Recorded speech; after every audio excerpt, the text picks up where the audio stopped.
तो hello everyone, welcome to Thakur sir academy. And from today हम लोग आज से स्टार्ट करेंगे, ठीक है, MJC 02 के क्वेश्चंस को। ओके, तो हम लोग आज से क्या डिस्कस करेंगे? फ्रॉम टुडे हम लोग स्टार्ट करेंगे the question paper of MJC 02 जो आपके एग्जाम के लिए इंपॉर्टेंट है। ठीक है, तो we will discuss MJC 02 MIC 02। कौन सा पेपर? फिजिक्स पेपर को हम लोग डिस्कस करेंगे। ठीक है, तो हम लोग कवर करेंगे फिजिक्स पेपर को, क्योंकि आप जानते हैं कि आपके कोर्स का नाम है, ठीक है, ऑसिलेशन। ठीक है, वेव एंड ऑसिलेशन, क्लियर है? ठीक है, तो ऑसिलेशन में पहला जो आपका चैप्टर है that is simple harmonic motion. तो आज की क्लास में हम लोग डिस्कस करेंगे सिंपल हार्मोनिक मोशन के जितने भी प्रोबेबल क्वेश्चन है, गेस क्वेश्चन है, ठीक है, जो आपके एग्जाम के लिए, एग्जाम में मतलब आने के लिए संभावित प्रश्न है। ठीक है, उन सारे प्रश्नों को हम आज डिस्कस करेंगे। ठीक है, तो मेनली हमारा जो इम्फेसिस होगा, फोकस होगा, वो होगा ऑब्जेक्टिव क्वेश्चन के ऊपर। ओके, तो पहला जो प्रश्न यहाँ पे दिया हुआ है, आपके सीट में दिया हुआ है, वो ये दिया हुआ है कि which of the following is correct definition of oscillation. Oscillation का करेक्ट डेफिनेशन क्या होता है? ठीक है, तो यहाँ लिखा हुआ है कि linear motion from one point to other, a random back and forth movement, ठीक है, repetitive to and fro motion about equilibrium position and circular motion around a fixed point. इसमें से कौन सा ऑसिलेशन है? ठीक है, तो देखिए समझिए जरा। ठीक है, पहला ऑप्शन क्या है? Linear motion from one point to other point. ठीक है, तो linear motion from one point to other point जो है, ठीक है, इसको बोलते हैं स्ट्रेट लाइन मोशन। तो ये मोशन नहीं होगा। ठीक है, तो पहला ऑप्शन क्या होगा? पहला ऑप्शन गलत हो जाएगा। ठीक है, तो पहला ऑप्शन का आंसर क्या होगा? इसका ऑप्शन आंसर होगा स्ट्रेट लाइन और रेक्टी लीनियर मोशन। ठीक है, तो ये एग्जांपल नहीं होगा, तो ये पहला ऑप्शन क्या होगा? गलत हो गया। सेकंड है random to and fro motion. ठीक है, तो ऑसिलेशन में टू एंड फ्रो होता है। टू एंड फ्रो का मतलब ये होता है कि जैसे मान लीजिए कि ये सिंपल पेंडुलम है, ठीक है, और सिंपल पेंडुलम में ऐसा यहाँ पे एक पॉइंट दिया हुआ है। ठीक है, पेंडुलम को हम यहाँ पर ले गए, इस पॉइंट पर ले गए, ठीक है, और फिर पेंडुलम को हम छोड़ दिए। ठीक है, तो पेंडुलम क्या होगा? इस पॉइंट के आगे पीछे मूव करेगा। ठीक है, तो ये जो पॉइंट है इसको बोलते हैं मीन पॉइंट। क्या बोलते हैं इसको? हम बोलते हैं मीन पॉइंट। ओके, और इसको बोलते हैं पॉइंट ऑफ एक्सट्रीमम या एक्सट्रीमम पॉइंट बोलते हैं। ठीक है, आ रहा समझ में? यानी कि पार्टिकल का जो मैक्सिमम डिस्प्लेसमेंट होगा वो इस पॉइंट तक होगा। ठीक है, पॉइंट ऑफ एक्सट्रीमम या एक्सट्रीमम पॉइंट। ओके, इसके बाद क्या होगा? पार्टिकल वापस फिर यहाँ पे चला आएगा। ठीक है, तो ये जो मोशन हो रहा है, मोशन क्या हो रहा है? टू एंड फ्रो, मतलब आगे और पीछे इसके मोशन हो रहा है, to and fro about the certain point. But ये मोशन रैंडम ऑर्डर का नहीं होना चाहिए। ऑसिलेशन में क्या होता है कि मोशन का जो ऑर्डर है वो डिफाइन होता है। ठीक है, आ रहा समझ में? तो ये ऑप्शन सही था, लेकिन चूंकि यहाँ पे एक वर्ड ऐड हुआ, रैंडम वर्ड, ठीक है, तो ऑप्शन क्या हुआ? ऑप्शन गलत हो गया। ठीक है, तो ये ऑप्शन भी क्या होगा? गलत होगा। It is not right option. Okay, second है repetitive to and fro motion about equilibrium position. तो ये कुछ हद तक राइट हो सकता है। ठीक है, तो क्या हो रहा है? मोशन जो है एक पर्टिकुलर पॉइंट के आगे पीछे रिपीट हो रहा है। ठीक है, मोशन क्या हो रहा है? रिपीट हो रहा है, इसको बोलते हैं ऑसिलेटरी मोशन। ठीक है, तो ये ऑप्शन क्या होगा? राइट होगा, ये ऑप्शन राइट होगा। और अगला क्या है? Circular motion around a fixed point. ठीक है, तो ये भी ऑप्शन नहीं होगा, उसको रिवॉल्यूशन बोलते हैं। ठीक है, तो देखिए फिक्स पॉइंट है, ये चारों तरफ क्या हो रहा है? सर्कुलर मोशन हो रहा है। ठीक है, तो ये मोशन आपका रिवॉल्यूशन हो गया। ठीक है, ओके, क्लियर है? तो ये ऑसिलेशन नहीं हुआ। तो ऑसिलेशन क्या होता है कि repetitive motion about a certain point, एक पॉइंट के आगे पीछे जो लगातार मोशन होगा एक ऑर्डर में, दैट इज कॉल्ड ऑसिलेशन। तो इसका ऑप्शन होगा सी। तो सी इज राइट ऑप्शन, इसको टिक मार दीजिए, ये आपका राइट ऑप्शन है। ठीक है, ये आपका राइट ऑप्शन है। प्रश्न संख्या 2 क्या है? ठीक है, प्रश्न संख्या 2 में लिखा हुआ है कि which of the following quantities remains constant in simple harmonic motion. ठीक है, तो देखिए आप जानते हैं कि सिंपल हार्मोनिक मोशन का जो इक्वेशन होता है, यहाँ पे 4 ऑप्शन दिया हुआ है। ठीक है, तो पहला ऑप्शन दिया हुआ है कि डिस्प्लेसमेंट, सेकंड ऑप्शन क्या दिया हुआ है? वेलोसिटी, थर्ड एक्सेलरेशन, और फोर्थ है एनर्जी। ठीक है, इन चारों में से कौन सा क्वांटिटी है जो कांस्टेंट रहता है during simple harmonic motion? Okay, आप जानते हैं कि इन simple harmonic motion, simple harmonic motion में, ठीक है, जो डिस्प्लेसमेंट है उसका वैल्यू होता है A sine omega T, A sine omega T. अब यहाँ पे देखिए ये जो ओमेगा टी है ये क्या? वेरिएबल है, ये वेरी कर रहा है। ठीक है, तो ये एंगल चेंज होगा तो क्या होगा? ए चेंज हो जाएगा। ठीक है, तो डिस्प्लेसमेंट कांस्टेंट नहीं है, बिकॉज डिस्प्लेसमेंट जो है वो वेरी करता है ओमेगा टी के ऊपर, मतलब ये इस एंगल के ऊपर वेरी करेगा, यानी पहला ऑप्शन गलत हो गया। ठीक है, तो फर्स्ट ऑप्शन इज रॉन्ग। अब निकालना क्या है? वेलोसिटी। तो वेलोसिटी होता है D x by D T. ठीक है, समझ में आ रहा है? तो जब इसको आप डिफ्रेंशिएट करेंगे तो ए और साइन ओमेगा टी का डिफ्रेंशिएशन क्या होगा? Omega cos omega T. तो ये हो गया ए ओमेगा कॉस ओमेगा टी। अब यहाँ पर क्या होगा? यहाँ पर ओमेगा भी चेंज होगा। ठीक है, और ये जो ओमेगा टी है ये भी चेंज होगा, यानी ये भी क्या हो रहा है, ओमेगा टी के अकॉर्डिंग वेरी कर रहा है, ठीक है। तो it is also not constant, तो वेलोसिटी जो है वो प्रोपोर्शनल टू किसके है, ओमेगा टी के, तो ये भी कांस्टेंट नहीं है, तो ये ऑप्शन भी क्या हो जाएगा, गलत ऑप्शन हो जाएगा, ठीक है। तो ये ऑप्शन भी गलत ऑप्शन हो गया। थर्ड है एक्सेलरेशन, ठीक है। तो आप जानते हैं कि एक्सेलरेशन इक्वल टू क्या होता है, D V upon D T होता है। तो ओमेगा ये तो पहले से ही है, और जो कॉस ओमेगा टी है इसका डिफ्रेंसिएशन कितना होगा, minus omega sine omega T, ठीक है। कितना होगा, minus omega sine omega T. तो ये आपका हो गया माइनस ओमेगा स्क्वायर ए साइन ओमेगा टी। अब यहाँ पर भी साइन ओमेगा टी में ओमेगा टी टर्म है, ठीक है। तो साइन थीटा चेंज होगा तो क्या होगा, एक्सेलेरेशन भी चेंज होगा, आ रहा समझ में, यानी एक्सेलेरेशन भी कांस्टेंट नहीं है, ठीक है। तो बाय लॉजिक ये आंसर राइट होना चाहिए, बट हम इसको वेरीफाई करेंगे कि आंसर ये राइट है या रॉन्ग है, ठीक है। अब देखिए कह रहा है एनर्जी। तो आप जानते हैं कि एनर्जी दो तरह का होता है, ठीक है। पहला जो एनर्जी होता है, ठीक है, सिंपल हार्मोनिक मोशन के अंदर, वो है आपका इलास्टिक पोटेंशियल एनर्जी, जो है आपका हाफ के एक्स। क्लियर है, हाफ के एक्स स्क्वायर, जहाँ पे के बराबर होता है एम ओमेगा स्क्वायर। ये सिंपल हार्मोनिक मोशन के स्टैंडर्ड इक्वेशन से रिलेशन आता है, ठीक है। आप जानते हैं ना कि सिंपल हार्मोनिक मोशन के अंदर जो है क्या होता है, ए बराबर माइनस ओमेगा स्क्वायर एक्स, और ए बराबर क्या होता है, फोर्स बाय मास बराबर माइनस ओमेगा स्क्वायर एक्स, ठीक है। तो देयर फॉर फोर्स कितना होगा, minus M omega square X, ठीक है। और ये जो एम ओमेगा स्क्वायर है ये क्या है, के है आपका, तो ये हो गया माइनस के एक्स।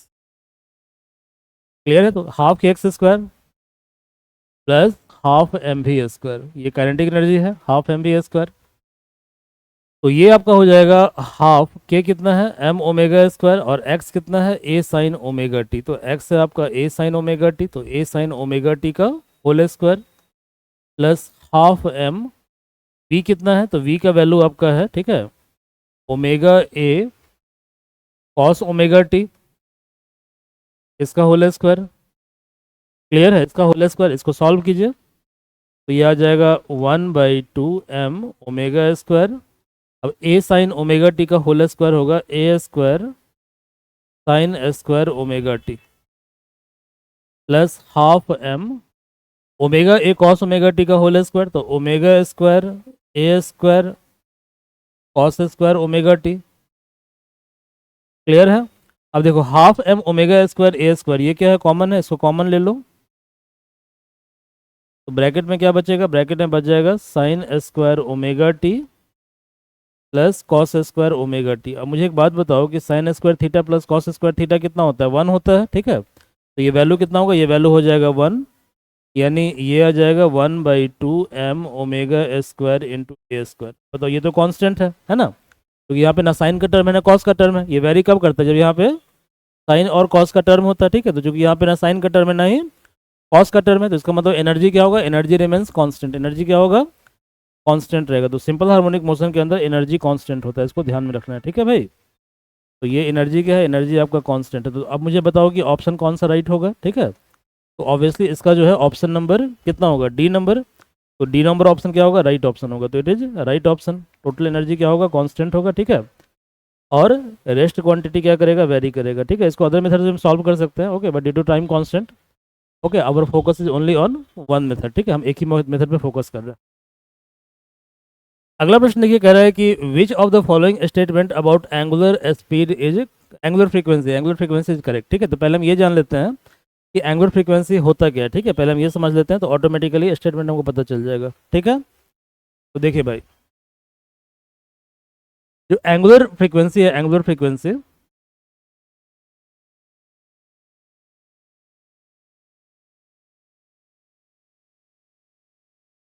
इसको हम डिनोट करते हैं ओमेगा से, और ओमेगा बराबर होता है 2π/t। कितना होता है, 2π/t।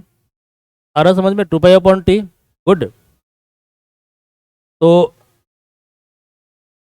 इसका जो SI यूनिट होगा, ठीक है, यूनिट होगा। एंगल क्या होता है, रेडियन होता है, तो रेडियन पर सेकंड, ठीक है, रेडियन पर सेकंड। समझ में आ रहा है। क्या ये फ्रीक्वेंसी वगैरह पे डिपेंड करता है, तो ये डिपेंड नहीं करता, ठीक है। तो देखो यहाँ पे जो ओमेगा है, ओमेगा यहाँ पे 2π कांस्टेंट है। तो चूंकि 2π कांस्टेंट है, इसका मतलब ओमेगा जो है ये डिपेंड कर रहा है टाइम पीरियड के ऊपर, ठीक है। Omega proportional to time period T, ठीक है, इस पे डिपेंड करता है, टाइम टी पे डिपेंड करता है। क्लियर है? अब ऑप्शन को ध्यान से पढ़िए। पहला ऑप्शन क्या दिया हुआ है? पहला ऑप्शन दिया हुआ है कि it is measured in metre per second square. तो ये तो कभी नहीं होगा, ठीक है, इसका यूनिट क्या है? रेडियन पर सेकंड। तो पहला ऑप्शन क्या हुआ? पहला ऑप्शन गलत हो गया, ठीक है, तो first option is wrong. Okay, it is reciprocal of time period. ये टाइम का रेसिप्रोकल नहीं होता, ये क्या होता है? ये 2 पाई/टी होता है, ठीक है। वैसे रिलेशनशिप रेसिप्रोकल वाला है, ठीक है, बट ये रेसिप्रोकल नहीं होगा, ठीक है। ओके, उसको फ्रीक्वेंसी बोलते हैं। क्या बोलते हैं उसको? फ्रीक्वेंसी बोलते हैं। उसको भी आप समझ लीजिए, ठीक है, फ्रीक्वेंसी। इसको डिनोट करते हैं एफ से। और frequency is reciprocal of time period, ठीक है, it is reciprocal of time period.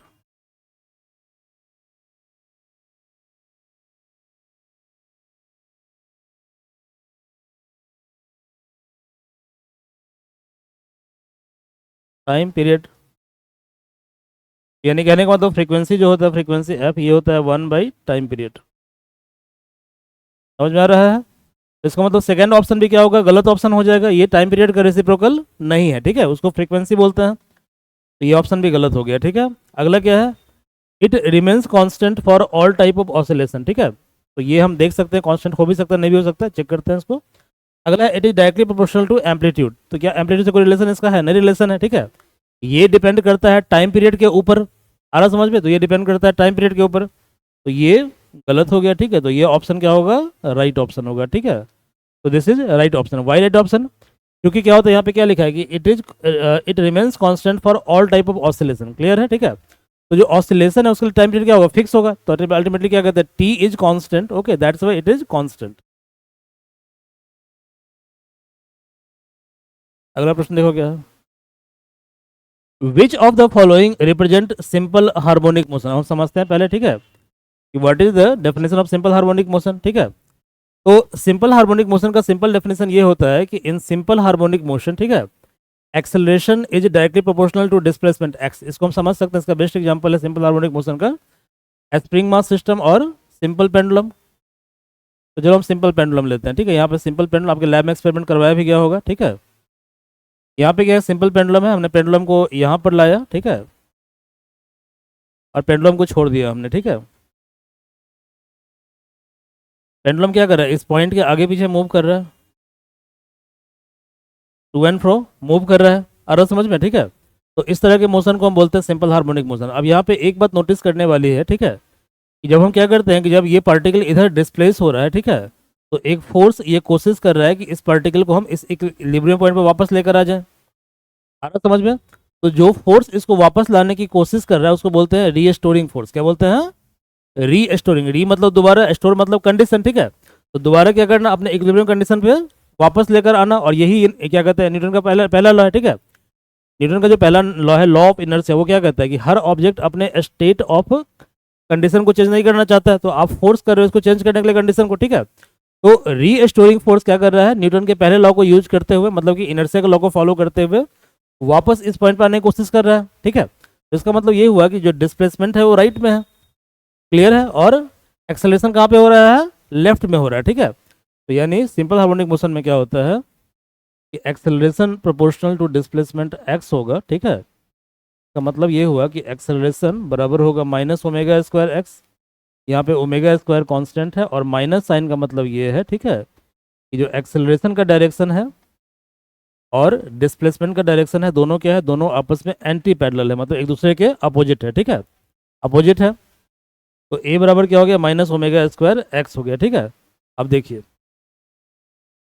अब चाहे तो इसको क्या कहते हैं, कुछ कांस्टेंट भी आप लिख सकते हैं, आपकी मर्जी है, ठीक है। तो ये मैं ऑल्सो राइट इट कांस्टेंट, ठीक है। तो अब माइनस ओमेगा स्क्वायर लिखिए, बट इसमें एग्जांपल ने माना है यहाँ पे हर जगह पे के कंसिडर किया है, ठीक है। क्या कंसिडर किया है? के, ठीक है। तो ये मैं ऑल्सो टेक इट एज के। ओके, तो हमने क्या किया? हमने इसको ओमेगा स्क्वायर के बदले के मान लिया, ठीक है। तो ये भी हम इसको लिख सकते हैं, ए बराबर माइनस के एक्स। तो जहाँ पे पहले माइनस होगा वो राइट होगा, ठीक है। तो यहाँ पे एक ही ऑप्शन में माइनस है। कहाँ पे है एक्सेलरेशन में माइनस? यहाँ पर है, ठीक है। और ये देखो के एक्स है, मतलब एक्स प्लस ए, ये एम्पलीट्यूड है, तो ये डिस्प्लेसमेंट एक्स प्लस ए भी हो सकता है, ठीक है। तो इसका ये ऑप्शन क्या होगा? गलत हो जाएगा। ये ऑप्शन क्या होगा? गलत होगा। ये ऑप्शन क्या होगा? गलत होगा। और ये ऑप्शन क्या होगा? राइट होगा, ठीक है, क्योंकि बराबर ए बराबर क्या होता है? माइनस के एक्स। यही equation of simple harmonic motion होता है, ठीक है। कोई डाउट है तो आप कमेंट कर सकते हैं, okay. In the next video I will try to address it. Okay, तो आपका कोई भी डाउट है इस टॉपिक के अंदर या आपको लगता है कि कहीं पे समझ में नहीं आ रहा है, ओके, अदरवाइज आपको एडिशनल हेल्प की ज़रूरत है तो आप chat box I am sorry, ठीक है, आप यूट्यूब का जो आपका नीचे कमेंट बॉक्स, वहाँ पे आप कमेंट कर सकते हैं, ठीक है। नेक्स्ट वीडियो में आपके डाउट को कवर कर दिया जाएगा, ठीक है। अगला प्रश्न देखिए क्या है। अगला प्रश्न है कि द मास स्प्रिंग सिस्टम, ठीक है। देखिए ये जो सिस्टम इसको बोलते हैं मास स्प्रिंग। यहाँ पे स्प्रिंग है, यहाँ पे एक ब्लॉक कनेक्ट होता है, इसको बोलते हैं mass spring system. Spring constant के है, ये इक्विलिब्रियम पॉइंट है।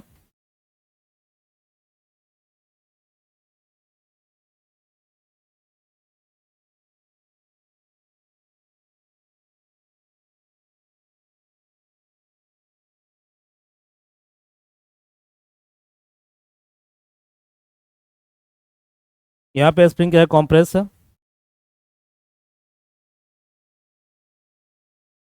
यहाँ पे स्प्रिंग इलोंगेटेड है। ये स्प्रिंग का नेचुरल लेंथ है।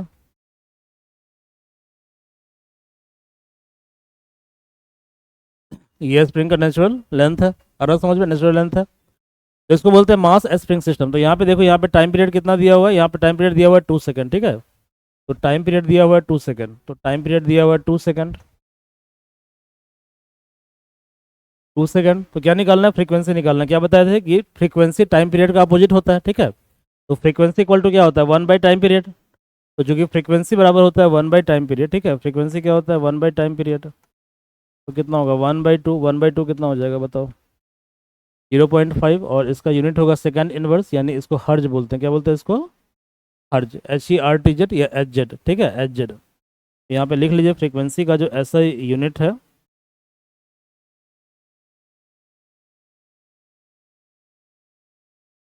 वो है सेकंड इनवर्स और हर्ज। क्लियर है, हर्ज।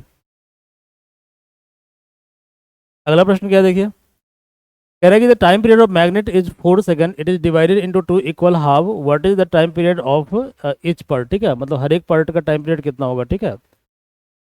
तो एक मैग्नेट का टाइम पीरियड दिया, चलो इसको हम बाद में करेंगे क्योंकि इससे रिलेटेड एक क्वेश्चन और है, उसको भी हम लोग देखेंगे, तो दोनों क्वेश्चन को हम साथ में कवर कर लेंगे, ओके।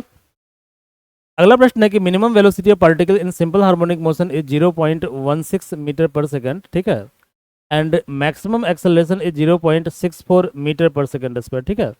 तो इसका मैक्सिमम वेलोसिटी दिया, आई एम सॉरी, ठीक है। तो देखिए आपने क्या पढ़ा था, आपने क्वेश्चन नंबर 1 में पढ़ा था कि डिस्प्लेसमेंट इक्वेशन होता है, ठीक है, एक्स बराबर ए साइन ओमेगा टी होता है। तो वेलोसिटी क्या होगा, वेलोसिटी होगा एक्स डॉट मतलब dx/dt, तो ये हो गया omega A cos omega T. अच्छा, कहीं कहीं पे पहले साइन, यहाँ पे कॉस ओमेगा टी भी ले सकते हैं, ठीक है। उसमें आप ये मत कंफ्यूज मत हो जाइएगा, ठीक है। ओके, जो डिस्प्लेसमेंट इक्वेशन है वो या तो साइन का फंक्शन होगा या कॉस का फंक्शन होगा, दोनों हो सकता है, ठीक है। तो हमने साइन का फंक्शन एज्यूम किया है, ठीक है, good. Omega A cos omega T, acceleration क्या होगा, dx/dt, डॉट मतलब एक बार डिफ्रेंशिएट करना होता है, ठीक है। तो देखो यहाँ पे हो जाएगा माइनस ओमेगा स्क्वायर ए साइन ओमेगा। यहाँ तक कोई दिक्कत नहीं है, ओके। अब मुझे एक बात बताइए कि वेलोसिटी बराबर दिया है omega A cos omega T, तो वेलोसिटी का जो मैक्सिमम वैल्यू होगा वो कितना होगा, omega A into cos omega T का मैक्सिमम वैल्यू। तो कॉस ओमेगा टी का मैक्सिमम वैल्यू 1 होता है, तो कितना होगा, ओमेगा ए होगा। और ऐसे ही यदि हमको एक्सेलरेशन का मैक्सिमम वैल्यू निकालना है, वो कितना है, माइनस ओमेगा स्क्वायर ए, और साइन का मैक्सिमम वैल्यू कितना होगा, 1, तो ये हो जाएगा माइनस ओमेगा स्क्वायर। तो हम क्या करते हैं, इसका मैग्नीट्यूड ले लेते हैं, ठीक है। तो इसका मैग्नीट्यूड होगा ओमेगा स्क्वायर ए। अब क्वेश्चन में दिया हुआ है कि मैक्सिमम वेलोसिटी 0.16 है, तो ओमेगा ए कितना है, 0.16, और जो मैक्सिमम एक्सेलरेशन है वो 0.64 है, ठीक है। तो 0.64 है, कोई दिक्कत नहीं है। निकालना क्या है, निकालना है एम्पलीट्यूड। तो चलो एक काम करो, यदि हम इन दोनों को डिवाइड कर दे, इसको मान लें हम इक्वेशन नंबर फर्स्ट और इसको मान लें इक्वेशन नंबर 2, ठीक है।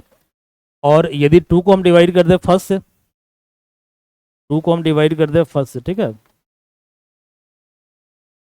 तो जब 2 को फर्स्ट से डिवाइड करेंगे तो कितना होगा, 2 कितना है, ओमेगा स्क्वायर ए बट्टा ओमेगा ए बराबर 0.64 by 0.16। Omega omega square cut गया, ए कट गया, 16 4 जा 64, तो ओमेगा आ गया 4। ओमेगा कितना आ गया? 4। ओमेगा आ गया 4। अब देखिए ओमेगा 4 आ गया, तो ओमेगा ए कितना दिया है? 0.16। ओमेगा आ गया 4 और ओमेगा ए है 0.16। निकालना क्या है? निकालना है ए, तो ए कितना होगा? 0.16 by omega, that is 0.16 by omega कितना है भैया? 4। तो कितना हो जाएगा? ये 0.4 हो जाएगा। ठीक है, 0.4 होगा तो कितना होगा? 0.4। तो देखो इसका आंसर क्या होगा? हाँ, तो 0.4 को आप चाहो तो लिख सकते हो, क्या लिख सकते हो? 0.4 को लिख सकते हो ना 4/10⁻1 या 4 × 10⁻−1। चेक करो क्या ऑप्शन होगा। ठीक है, तो देखो 10⁻2 तो होगा नहीं, तो ये ऑप्शन गलत हो गया। 10⁻−1 ये ऑप्शन राइट ऑप्शन होगा। ठीक है, तो बी क्या होगा? बी आपका राइट ऑप्शन होगा। बी क्या होगा? राइट ऑप्शन होगा। थर्ड क्वेश्चन देखो क्या है। For a magnet of time period T the magnetic moment is M. तो क्या दिया हुआ है? देखिए यहाँ पे एक मैग्नेट है। ठीक है, तो मैग्नेट का जो टाइम पीरियड है वो दिया हुआ है हाँ, जब टाइम पीरियड टी है, ठीक है, तो उस समय इसका जो मैग्नेटिक मोमेंट है वो है एम। क्लियर है? मैग्नेटिक मोमेंट कितना है? एम, है ना। तो कह रहा है कि if the magnetic moment becomes 1/4 of initial value, तो हमने क्या किया? जो मैग्नेटिक मोमेंट है इसको कर दिया, इनिशियल वैल्यू कितना है? एम, तो इसका 4 टाइम। 4 टाइम। तो कह रहा है कि टाइम पीरियड कितना होगा? ठीक है, कितना होगा टाइम पीरियड? क्या कितना होगा? टाइम पीरियड कितना होगा? तो T2 आपको निकालना है। What is T2? ठीक है, T2 तो पहले हमको फार्मूला जानना पड़ेगा। तो इसका फार्मूला होता है T बराबर 2π√I/mb। ठीक है, मैग्नेटिक मोमेंट के लिए होता है T बराबर 2π√I/mb। एम बी यहाँ पे आई क्या है? आई है मोमेंट ऑफ इनर्शिया, एम क्या है? मैग्नेटिक मोमेंट है, और बी क्या? मैग्नेटिक फील्ड है। ठीक है, आ रहा समझ में? बट यहाँ पे देखो, यहाँ पे सिर्फ रिलेशन, यहाँ पे टाइम पीरियड वेरी कर रहा है सिर्फ एम के रिस्पेक्ट में, सिर्फ ये दोनों वेरी कर रहा है। तो रेस्ट को हम क्या करेंगे? रेस्ट को मान लेंगे कांस्टेंट। तो यहाँ पे 2π क्या है? तुम्हारा कांस्टेंट है। ठीक है, आई क्या है? कांस्टेंट है। बी क्या है? कांस्टेंट है। इसका मतलब ये हुआ कि T is proportional to 1/√m, है ना, √m।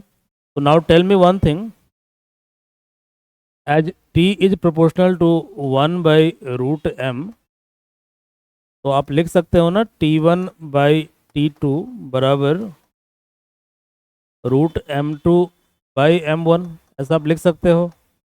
और क्वेश्चन में क्या गिवन है? क्वेश्चन में गिवन है कि T1 T है और T2 आपको निकालना है, और M2 कितना है? तो M2 है m/4, m/4, और M1 कितना है? M1 कितना है? m, यही दिया हुआ ना क्वेश्चन में, तो सॉल्व कीजिए।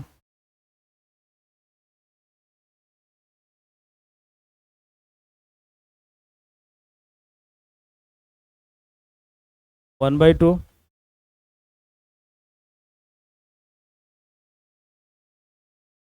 T2 कितना हो जाएगा? T2 कितना हो जाएगा? 2T। T2 हो जाएगा 2T, हो जाएगा 2T, 2 टाइम। तो डबल ऑफ इनिशियल वैल्यू कितना हो जाएगा? Double of its initial value. Okay, double of its initial value, 2 time it's initial value. ठीक है, 2 गुना बढ़ जाएगा, 2 गुना बढ़ जाएगा। ठीक है, 2 गुना बढ़ जाएगा। ओके, अच्छा क्वेश्चन देखो, क्वेश्चन क्या है?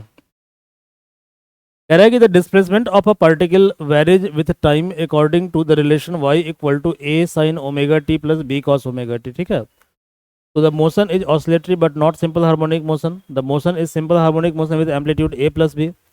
The motion is simple harmonic motion with amplitude √a² + b²। The more than one of the following. तो देखो इसको सब कैसे सॉल्व करोगे। ठीक है, क्वेश्चन क्या है? y बराबर a sin ω_t + b cos ω_t। y बराबर a sin ω_t plus b cos ω_t, ऐसा दिया हुआ है, ऐसा दिया हुआ है। यदि मान लो यहाँ पे हम ट्रायंगल बना रहे, ठीक है, क्योंकि हमारा पर्पस क्या है? हमारा पर्पस ये है कि हम जानते हैं कि सिंपल हार्मोनिक मोशन का जो डिस्प्लेसमेंट इक्वेशन होता है, ठीक है, वो A sine omega T plus theta के टर्म में होता है, ठीक है, इतना इक्वेशन होता है। तो हमारा पर्पस क्या, हमारा पर्पस ये है कि ये जो इक्वेशन दिया हुआ है इसको इस टर्म में लेकर आना। ओके, तो यहाँ पे थोड़ा सा होशियारी करना, क्या होशियारी करना, देखिए एक हम राइट एंगल ट्रायंगल बना रहे हैं, क्या बना रहे हैं, राइट एंगल ट्रायंगल। यदि हम एक राइट एंगल ट्रायंगल बनाएंगे, ठीक है, बनाएंगे, और यहाँ पर इसको हम मान लेंगे ए और इसको मान लेंगे बी, और ये है एंगल 90 डिग्री, तो ये कितना होगा, A square plus B square होगा है ना, ए स्क्वायर प्लस बी स्क्वायर होगा। ओके, और इसको मान लेते हैं थीटा, इसको मान लेते हैं हम थीटा, ठीक है। तो इस ट्रायंगल के अंदर कॉस थीटा का वैल्यू कितना होगा बताइए, कॉस थीटा का वैल्यू होगा A by under root A square plus B square, और इस ट्रायंगल में साइन थीटा का वैल्यू कितना होगा,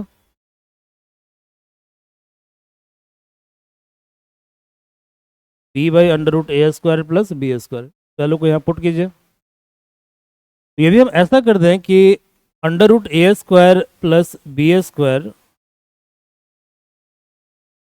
by under root A square plus B square से इसको मल्टीप्लाई और डिवाइड करें, मतलब 1 से मल्टीप्लाई डिवाइड करें, तो कोई फर्क पड़ेगा इसके ऊपर, कोई फर्क नहीं पड़ेगा, आ रहा समझ में। इतना इंटू हो गया A sine omega T plus B cos omega. इसको चाहें तो हम लिख सकते हैं under root A square plus B square A by under root A square plus B square sine omega T plus B by under root A square plus B square cos omega T. ऐसा हम लिख सकते हैं कि नहीं लिख सकते, बताओ। तो ये जो A by under root A square plus B square, इसको हम लिख सकते हैं cos theta,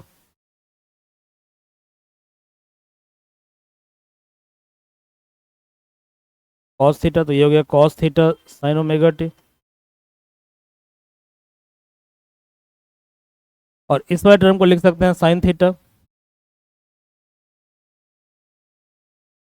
cos omega T. अब तुम जानते हो कि sign A cos B plus cos A sine B बराबर क्या होता है, sign A plus B.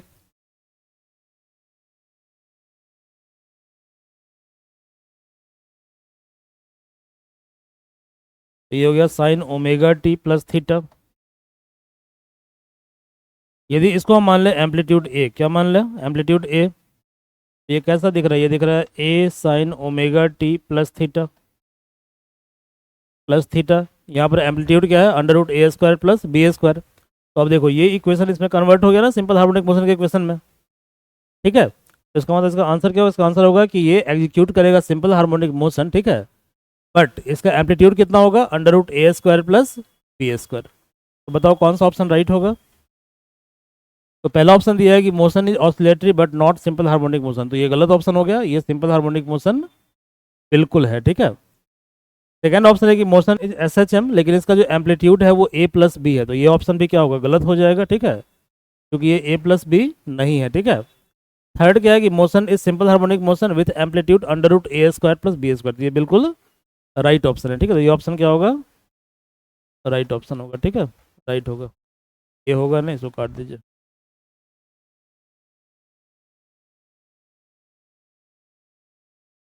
How many time the Bob of simple pendulum cross the mean point in 20 oscillation, तो इसको समझिए जरा, देखिए।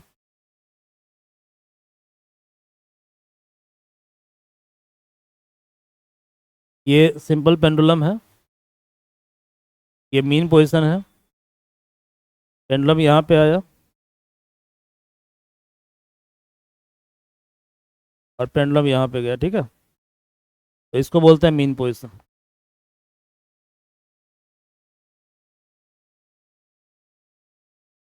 अब वन ऑसिलेशन का मतलब क्या होता है, तो वन ऑसिलेशन का मतलब ये होता है कि पर्टिकुलर मान लो यहाँ से मोशन को स्टार्ट किया, ठीक है, क्लियर है। तो यहाँ से मोशन को स्टार्ट किया और एक बार यहाँ गया और फिर ये वापस यहाँ पर आ गया, इसको बोलते हैं वन ऑसिलेशन, ठीक है। तो आप देख रहे हो कि एक ऑसिलेशन में दो बार क्रॉस करेगा मीन पॉइंट को, एक बार जाने में एक बार आने में, ठीक है।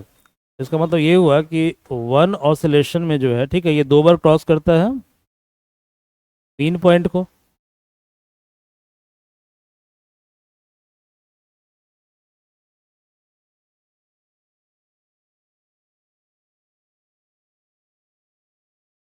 तो जब 20 ऑसिलेशन होगा, कितना होगा?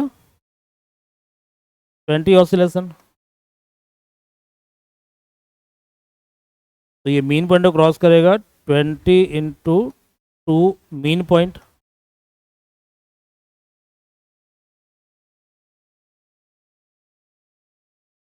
यानी 40 बार, ठीक है, 40 मीन पॉइंट है ना, 40 मीन पॉइंट। इसका आंसर क्या होगा? इसका आंसर होगा सी। तो सी क्या है? सी राइट आंसर है। सी क्या है? राइट आंसर है। सी राइट आंसर है। A simple pendulum complete 40 oscillation in 64 second, what is the time period? तो देखो, टाइम पीरियड का डेफिनेशन होता है कि पर यूनिट टाइम में नंबर ऑफ ऑसिलेशन कितना होगा, ठीक है। पर यूनिट टाइम का मतलब 1 सेकंड के अंदर।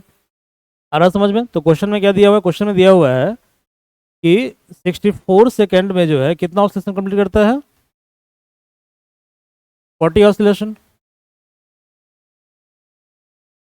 40 ऑसिलेशन। तो यानी 1 सेकंड में, मतलब पर यूनिट टाइम जिसका ऑसिलेशन होगा, कितना होगा? 40/64 ऑसिलेशन। कितना हो जाएगा बताओ? इसी को बोलते हैं टाइम पीरियड। इसे क्या बोलते हैं? इसी को बोलते हैं टाइम पीरियड। टाइम पीरियड क्या होता है कि number of oscillation per unit time. Per unit time, ठीक है भाई। तो देखो, इसको काट दो। 8×5 = 40, 8×8 = 64, 5/8। तो कितना होगा 5/8? 8×6 = 48, 2 0 8 2 16, तो 0.62 के आसपास आ रहा है, ठीक है। तो 0.6 सेकंड। तो this is the right answer, ठीक है। ये क्या होगा? राइट आंसर होगा, ठीक है। This is right answer. ये राइट आंसर होगा। ओके। इसका पैराबोलिक हो जाएगा, ठीक है। तो इसको देख लीजिए, पैराबोलिक हो जाएगा। अब आपके एग्जाम के लिए शॉर्ट आंसर क्वेश्चन जो गेस में, वो इस तरह से है, ठीक है। What do mean by oscillation? ये गेस क्वेश्चन सबको तैयार कर लीजिएगा, ठीक है। What are the type of oscillation? Define harmonic oscillation, ठीक है। ये गेस क्वेश्चन हो गया for objective, sorry subject, very short answer type. Short answer में ये सब गेस क्वेश्चन है। पहला क्वेश्चन क्या है? पहला क्वेश्चन ये है कि give the difference between linear simple harmonic motion और एंगुलर सिंपल हार्मोनिक मोशन, दोनों में क्या अंतर है, ये बताना है आपको, ठीक है। अगला क्या है? आपको डिफाइन करना है व्हाट इज एम्पलीट्यूड और व्हाट इज फेज, इसको आपको डिफाइन करना है। अगला प्रश्न है कि what do you mean by linear simple harmonic motion, इसको बताना है आपको, ठीक है। तो ये पार्ट हो गया आपका शॉर्ट आंसर के लिए। लॉन्ग आंसर में ये 4 क्वेश्चन है जो गेस क्वेश्चन है। पहला क्वेश्चन क्या है? पहला क्वेश्चन है कि discuss the differential form of, ये डिफरेंशियल होगा, ठीक है, यहाँ मिस्टेक हो गया, टाइपिंग मिस्टेक है, ठीक है। तो discuss the differential form of equation of plane simple harmonic progressive wave, ठीक है, ये आपको डिस्कस करना है। Describe the terminology related to simple harmonic motion, क्या क्या इसमें टर्मिनोलॉजी होता है? Phase, amplitude, phase constant, okay, time period, frequency, angular frequency, ये सब टर्म होता है, इसके बारे में पूरा एक्सप्लेन करना है ब्रीफ में आपको, okay. Give the mathematical relation of simple harmonic motion in complex notation, मतलब कॉम्प्लेक्स नंबर के टर्म में जो है, ठीक है, आपको निकालना है। सिंपल हार्मोनिक मोशन के इक्वेशन को डिराइव करना है, ठीक है। और अगला है कि आपको एनर्जी का फॉर्मूला डिराइव करना है, ठीक है, इन सिंपल हार्मोनिक मोशन। तो इतने गेस क्वेश्चन है यूनिट नंबर 1 में। ऐसे रेस्ट यूनिट को भी हम धीरे धीरे ग्रेजुअली अपडेट करेंगे यूट्यूब चैनल पे। If you like our video, kindly like, subscribe and recommend others, okay. So thank you everyone.